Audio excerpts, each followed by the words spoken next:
Last month, I started my first e-commerce business and sold 0 products. But this month, I have a surprise for you. I've changed some strategies and I've got better results. In this video, I will reveal everything and answer the question if we are profitable just 2 months in. Let's start with a quick recap on our product, our sales price and our revenue from last month. Currently I have one product in my shop, it's Turkish coffee. The reason is simple, I'm big into Turkish coffee myself, but I don't enjoy any of these established big brands because they have a bitter taste. A few years back on a random day, I stumbled upon a crazy tasting Turkish coffee like I've never experienced before. It was in a small village of my parents. And since that day I'm all in, I don't drink anything else. And after doing my own research on it, which I talked by the way, I think about 20 minutes in the first part of this series, you can watch it over here, I just decided to do my first e-commerce shop and start with the product. I had 2 product variations, one with 100 gram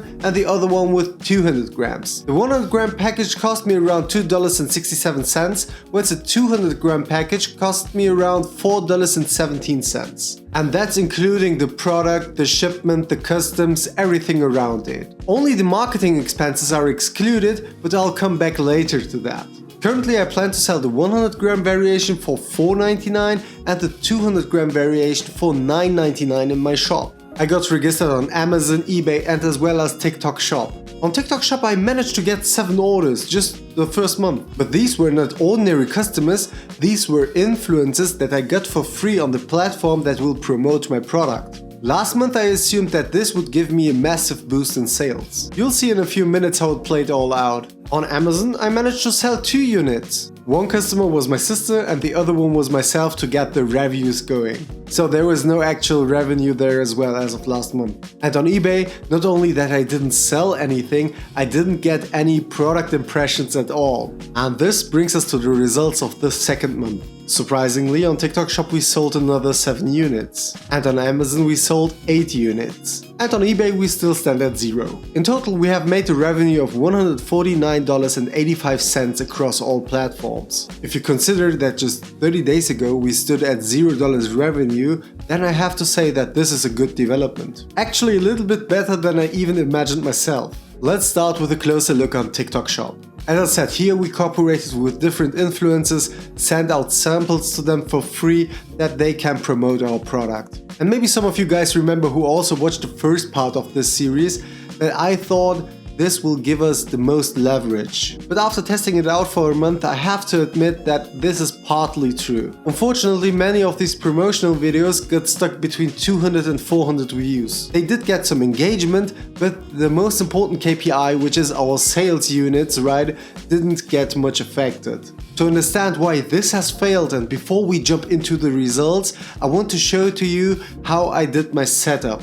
So on TikTok Shop I log in into the Seller Central and click on affiliates. And over here you have an option that is called search for affiliates. And there you can look for different things that you are seeking in an influencer. In my case I was just looking at general statistics because I had hardly a clue what I was doing. So I was just looking for a good engagement on their profiles, a good sales volume in general. And what I also did do was I talked to them before I invited them to the job because I wanted to understand if they were really trustworthy, I would say. So if I agreed to do business with those creators, then I invited to the job and sent out the sample. Easy as that. And because it was that easy, this was one of the few factors that made me believe that working and cooperating with influencers will give me an edge. Because at the end of the day, all of the effort from marketing, editing, uploading and search engine optimization get outsourced to the creators, right? Because at the end of the day, I'm quite an honest person also to myself, and I told myself that I will not have the eye to detail when it comes to marketing as many of these creators in the field. Because those creators already have proven that they are capable to build a community. Now I really want to show you some videos which those influencers created so you can get a better understanding with which level of quality we are dealing here. Heute bereite ich den Bosco abi türkischen Kaffee zu.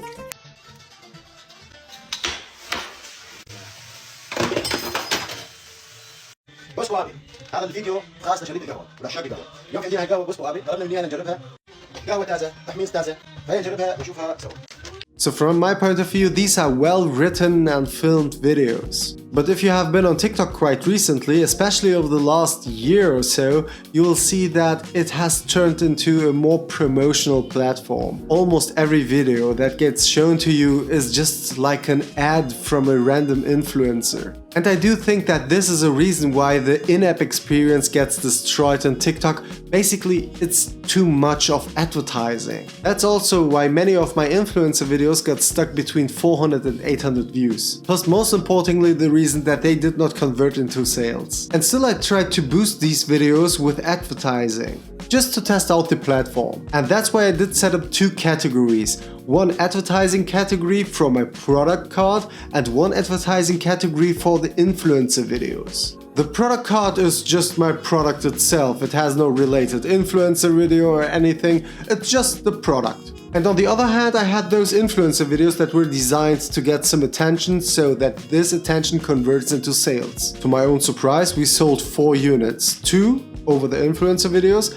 and 2 over the product card. Again, the product card is no video, no influencer, just the rough product. And it did the same amount of sales as the influencer videos. And through the advertising, the promoted influencer videos rose in engagement as well. It led to a higher view count, higher likes, higher shares, higher reposts, but at the end of the day, it didn't convert much more into sales. So at the end of the day, I spent $100 for ads. Additionally, I did send out 11 units of my product as a sample to the influencers, which is around $100 here as well. Next, we have to add our material cost for our sold units. So at $4.17 per unit, for 4 units, we have around $17 in material cost on top. So at the end of the day, we have a revenue of around $40, minus $217 in cost, leaving us with a negative profit of $177 just on TikTok Shop. Now let's come to Amazon. As said, last month I had 0 products sold.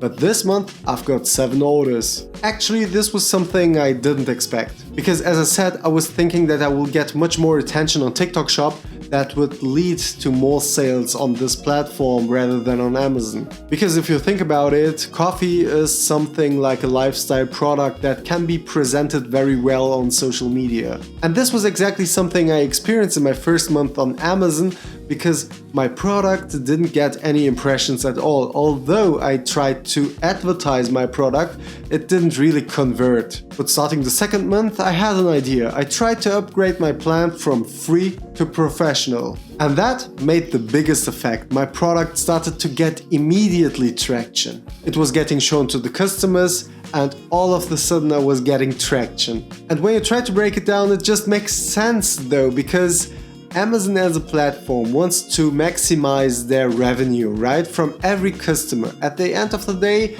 you are also a customer for Amazon if you sell on their platform. So their goal will always be maximize their own revenue, whilst your goal is to keep your cost as low as possible, right?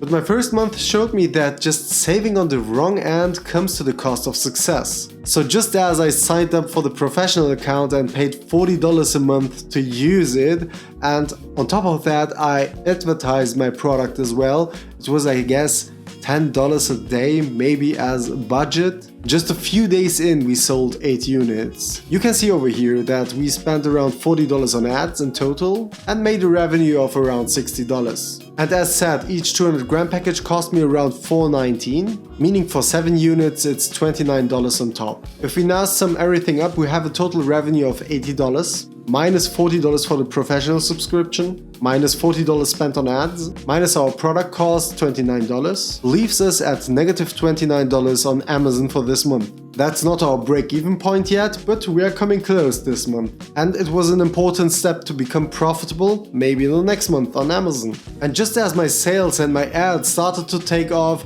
I suddenly got an issue with my account. Suddenly my account was paused for maybe a week and all my advertising stopped. The last few days I actually spent to fix those issues, and I'm glad that just whilst I'm recording, I just got a mail 2 minutes ago that these issues were fixed. Now everything is ready to go again. And yeah, before I forget it and to make it complete, eBay. We still stand at 0 products sold and we got 600 impressions or so. But not that eBay is worse compared to these other 2 platforms. From my point of view, there are 2 major challenges when it comes to eBay. The first one is money, because I wasn't ready to pay the premium price on each of these 3 platforms. And that's why I chose to use the free package on eBay to just see where it will get me. And yeah, I think 0 sales speaks for itself. The second reason is I don't believe that my target audience is on eBay, to be honest. But still, I want to analyze it, but I will try eBay at a later point in time. If I had to do a recap on what did I've learned in the second month in e-commerce, it would be, if you don't pay the premium price on a platform, they will not give you the spotlight your product may deserve. The second thing I've learned is just thinking that having a product and dealing with all of these regulations, if you think that this is enough just to upload the product and then everyone around the world will buy it from you, then you are greatly mistaken, because there is actually a lot of work that starts after you upload the product. So if you think e-commerce is something like I click on upload and then people from all over the world will jump onto my product, then you will do a big mistake, but the good thing is you'll realize it very fast. You need to optimize keywords, you need to reach out to customers, whether it's writing them on social media or writing them just a cold mail or something like that, just in order to get some attention. And I think one of the biggest challenges is if you do the shipment by yourself, you have to compete with big players like Amazon. Because the customers nowadays have real high standards when it comes to delivery, because they're used from Amazon Prime and other solutions that they just order something and they will have it in just 1 or 2 days. And if you're not ready to pay the premium for Amazon, you have to ensure that your product has a good customer service. I must say that I just started this to have a funny and interesting side quest where I just learned something new. But as it is always with myself, when things get complicated and seem to get worse, then I start liking it. So stay tuned for my learnings, because I will double down on it in the next month and I will share my results here on my YouTube channel. If you don't want to miss any updates, like and subscribe, and see you in the next one. Thanks for watching. Bye.